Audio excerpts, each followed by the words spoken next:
Esta queda uma situação delicada para sobre refugiados no nosso país. A nossa presidenta papia de alrededor de 10.000 para o que está aqui. E tem seu efeito também para o funcionamento da nossa sociedade. Minha mensagem é duas perguntas. Minha pergunta ao ministro presidente para o que está samenwerking com antigohias. Mas um colega também de oposição, a senhora Conete, mencionou que nós temos um tratado de refugiados.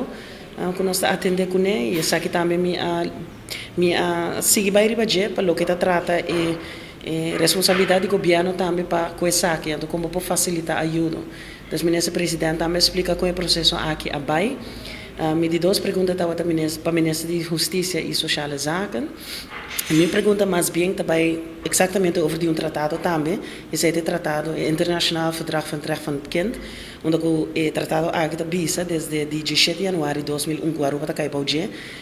Cupa muito não tem artículo não 54 artículo não que nós está cá para hoje nós temos que respeitar e o governo tem dever também para seguir luta para cumprir que artículo não aqui. Um artículo não artículo número 2 que também geen discriminatie, que muito não me se discriminar, não pode discriminar a base de não color, a base de nacionalidade, a base de não crença, tem uma lista de coisas que não pode discriminar. Pero a informação também chega a mim que no momento que gente, no caso que quando está apresentando a sociais zaken, não por ninguém não ajuda para a nota Nederlandse nacionalidade.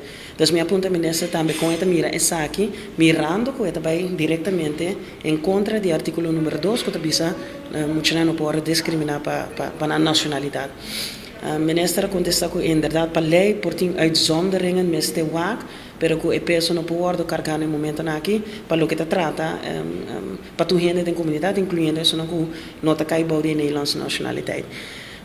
Me também segui mais revesa aqui sim, me também nós temos um caminho para cá, para sobre essa lei também se aqui, ela está na lei mesmo nos de waak, pero me também mesmo coisas que tu muito tem direito de ensinança, o qual me também é sumamente importante.